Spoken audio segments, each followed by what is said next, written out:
Every crew needs a captain, every cast needs a director, every young cook needs a mentor, every kitchen needs a chef, and every chef needs a coach. Our next guest has made it her focus to become the go-to for chefs who want to be advocates and have put policy at the forefront, want to use their voice to make change in our food systems. And if you are a chef, you are deeply involved with food policy and you might not even realize it.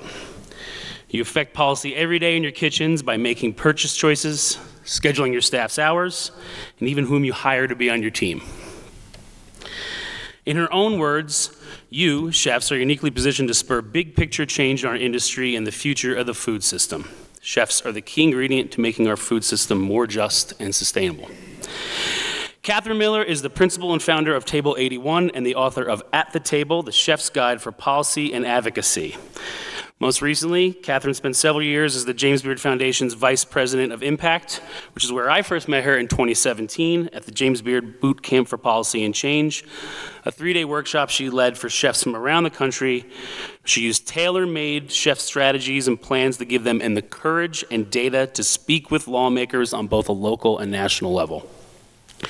She coached us, pushed us, and under her tutelage, we all broke bread together and made a pledge to keep up the good fight through our menus, through sustainable practices, with the promise that she'd be there to assist in the moment. And my moment actually came pretty quickly after the boot camp. One night, Senator, then Mayor Hickenlooper, was in our dining room, and I was fiercely texting Katherine about what to say to him, what to thank him for, what to question him on, push him on, while simultaneously plating amuse-bouche and crudos. I've used her as a resource ever since and have encouraged other chefs to contact her and do the same. As Katherine will preach to you all today, chefs are poised to make a difference, and there is strength in numbers.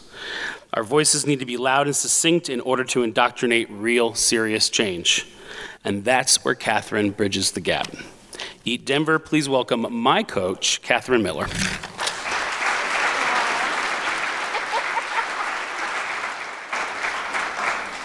No fair making me cry before, 10.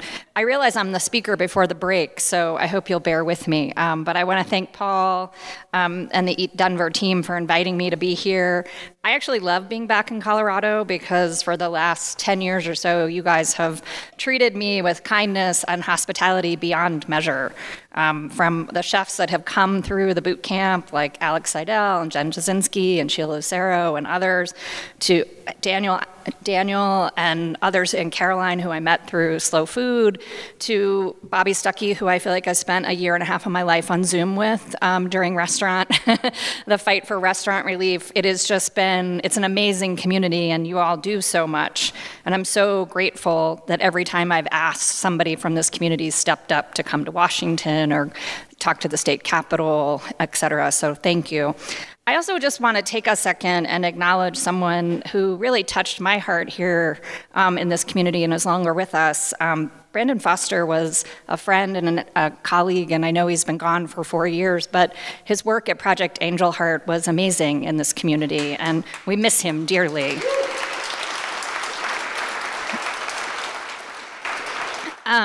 So you guys have said, the other speakers and presenters have said this, right? You feed people during disasters, you show up for each other's fundraisers and all the special causes that you get asked to contribute to. You do all of that on top of running businesses and maybe actually just being a parent or a spouse or a partner or a friend. So you already do a lot.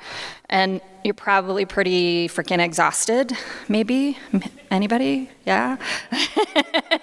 But I need you, and I need this community to do even more, because the world needs you. And I'm gonna tell you a little bit about why. Some may seem obvious, some may be things you don't wanna think about. But our world is on fire, literally. We are facing unrest in every city and every corner of the world. And sometimes it feels like kindness and mutual support have been replaced by hate and violence. There are nearly 13% of all Americans who make less than $14,000 a year while people are sending ships into space. There are more than 44 million people in this country who face hunger and don't know where their next meal is coming from. Many of them are your neighbors. That includes 1 in 5 children. There is not a children in this world who should have to beg for food, right? There is natural disaster after natural disaster. Tens of thousands of people die each year from drug overdoses, and there is war upon war. And it is a lot. For some of you, sometimes even for me, you might feel helpless or even hopeless. But I'm here to tell you that your voice and your actions matter. You can help change the course of all of this. You have the power and the real power because you are tastemakers, you are employers, you are community leaders, and your cultural influences. And you also sit at the heart of a global food economy that generates trillions of dollars a year. According to a new report that came out from the Global Food Institute, founded by chef hero extraordinaire Jose Andres, the restaurant industry is the 5th largest employer in this country. You have more than 14.9 million people who this is their job, their livelihood, right? You are generating about $75 billion directly in wages, and you're generating about $209 billion in revenue, and as I said, contributing nearly $1 trillion to the overall national economy. From the linens you choose to the lemons you squeeze, you have economic influence and power. The decisions you make, and talk a little bit about that, matter. You also have an unprecedented access to other influencers and decision makers. That call that Paul made is not rare. From city council members to governors and even presidents, they know who you are. They eat in your restaurants, you host their fundraisers. Who gets a call about a rare, hard-to-get reservation on a Friday night? Everybody in the room, right? They know who you are. You also know what it is, that this is a thing about your business and your bottom line. Your teams and your customers, the producers you work with, are all telling you how the world is impacting you and them. These stories help make people better understand what is happening. So you have the tools. You've got the content, the stories, the anecdotes. You have the influence, the economic power, and you have direct access. I'm here to tell you that advocacy groups all over the world wish they had that access, and you have it literally in your backyard. So again, you get to decide if your legacy is helping put out the fires around us or standing by and watching it burn. It all starts on the plate. You hold a unique position of influence and the ability to shape customer preferences, what they eat. You get to highlight ethical sourcing practices and champion sustainability initiatives and put them on the menu. When you prioritize those local and seasonal ingredients and celebrate diverse culinary traditions, you're not only tantalizing our taste buds, but you're fostering a deeper connection between the diners and the food we consume, and you're making us think. From nose to tail, root to stem, you are demonstrating the value of resourcefulness and sustainability, inspiring everybody in this room, certainly your peers, but also your customers, to adopt more conscious consumption habits. I know that some of you are like, well, duh, right? I already do this, Katherine. I already have those things on my menu. Or why does it matter? Or when I put those things on my menu, no one seems to care. But again, climate change is killing our crops. It's forcing people and whole communities from our homes. And you are here in Colorado, you're sort of at the ground zero of it, right? You know the challenges that a warming planet and fragile resources pose to daily life.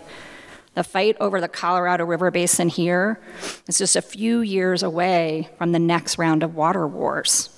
And you're not alone. The fight over resources like land and water will continue to grow in intensity and violence. And over the coming months and years and decades, you'll feel the strain of that in your kitchen. You'll feel it as products you need and want to showcase simply aren't available anymore. What happens to our restaurants when the neighborhood pizza joint has to charge $50 or $60 for a margarita pizza? Maybe somebody brings in robots. Maybe you close, leaving people unemployed and a storefront empty in your cities. And that's possible when tomatoes and flour are scarce and water is as expensive as gold. So the choices you make on your menu, who you source from, utilizing every scrap, composting, they can all help mitigate the impacts of climate change and help ensure the things that we all love to eat remain accessible. And I promise you that customers really do care, especially younger diners. Survey data shows time and time again that Gen Z, Gen Y, right? Anybody that's not a boomer maybe, is voting with their dollars, choosing restaurants and food that reflects their values. And just dig into that sourcing thing a little bit. Again, maybe it's an obvious place where you feel like you already do it or you understand that power to change things. I used to think the farm-to-table movement was a precious, inaccessible thing, right? A world full of rich hippies and wealthy eaters. I now know differently. I know that as a conscious eater, even though I felt out of place in that movement, even though I couldn't find or recognize how hard it was to source certain ingredients, but now I understand that community, that farm-to-table community, that movement is a powerful catalyst for change. It helps us reimagine our relationship to farmers and to our consumers and to the chefs in this community. It helps make, when you do that, when you source responsibly, when you source consciously, you are helping people like me make the connection between what happens on the soil and what's on our plate.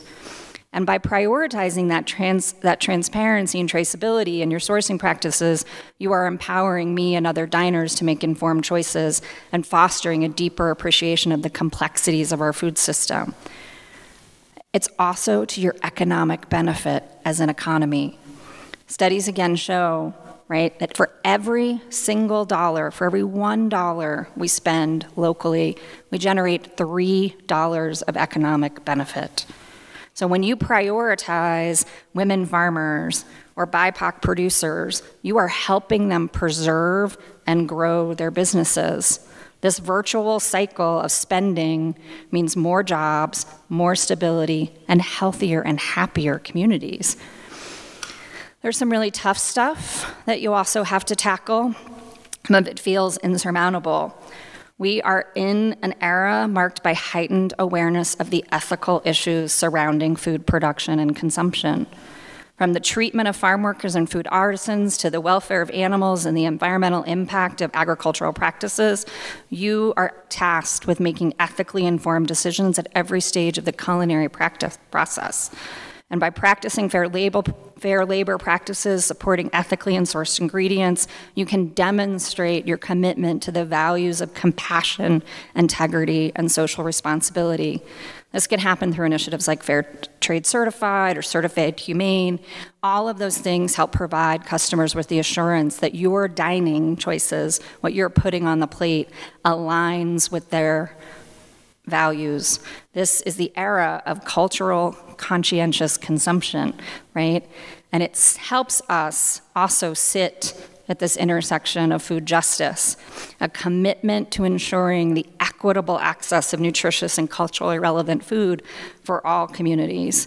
And again, you have this vital role to play in addressing systemic inequities within the food system. Whether that's, as Paul's done, advocating for policies and programs that promote different practices, whether that's joining with organizations to support livable wages, whether that's joining with activists on the front line to eliminate food deserts and promote food sovereignty, or whether that's working with organizations like No Kid Hungry to help combat hunger and food insecurity. The initiatives that you do in your restaurant, a pay what you can meal, a community kitchen, a food recovery effort, can all serve as positive change, catalysts for positive change in this world. And by partnering with local food banks, advocacy organizations, and community groups, you all can leverage your resources, your expertise, that content, that influence, that access to amplify the voices of the marginalized in your community and advance all of these causes. You occupy a position of immense privilege and responsibility. And as guardians of not only our taste and our traditions and food innovations, you have the power to shape not only the flavors on the plate, but also the future. You have a responsibility to step out of your kitchen and get involved. You've been given a seat at the table. Your influence as a business owner, an employer, and even your celebrity or local profile. But don't confuse that seat at the table with having a voice. Many people with a position of influence don't speak up, don't get involved. I'm here to sort of beg you, urge you, that it is your duty to speak up when the time calls for it. All of this requires work, I know. We're all exhausted, but every chef and restaurant owner knows how to get shit done. By embracing your role as advocates for change, you can harness the transformative potential of food to create a more equitable, resilient, and nourishing world for generations to come. And in the words of renowned chef and activist Alice Waters, good food is a right. It is not a privilege. So I hope you'll decide your legacy is to help us all build a food system that honors the dignity of all beings, respects the integrity of the land, and celebrates the rich tapestry of culinary heritage that embraces us, that unites us all. Thank you so much.